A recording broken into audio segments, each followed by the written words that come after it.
କାହାଣୀ ବୁଦ୍ଧିର ଜିତ୍।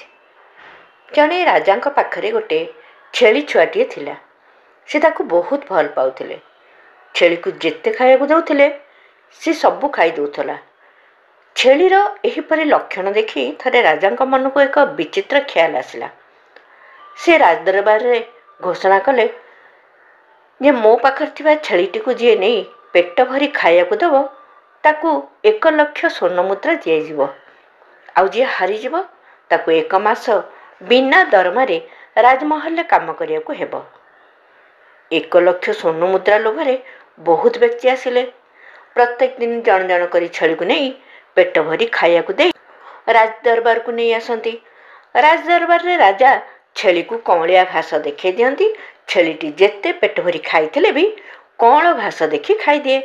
ଫଳରେ ଯେଉଁ ଲୋକର ପାଳି ଥାଏ ସେ ହାରିଯାଏ। ଏହିପରି ଭାବେ ମାସ ମାସ ଗଡ଼ି ଚାଲିଲା।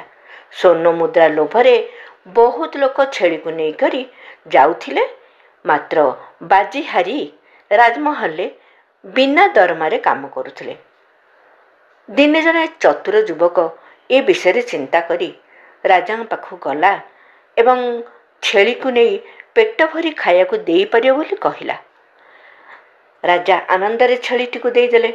ଯୁବକଟି ଛେଳିଟିକୁ ମନ ଭରି ଖାଇବାକୁ ଦେଲା ଏବଂ ତାପରେ ତାକୁ କଅଁଳ ଘାସ ଆଣି ଖାଇବାକୁ ଦେଲା।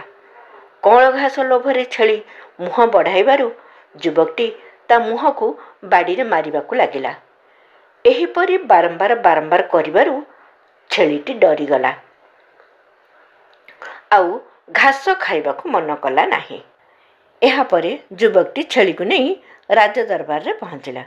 ରାଜା ପୂର୍ବବତ୍ ଛେଳିଟିକୁ କଅଁଳ ଘାସ ଦେଖାଇବାରୁ ସେ ତ ପୂର୍ବରୁ ଡରି ଯାଇଥିଲା, ତେଣୁ ଘାସ ଆଉ ଖାଇଲା ନାହିଁ।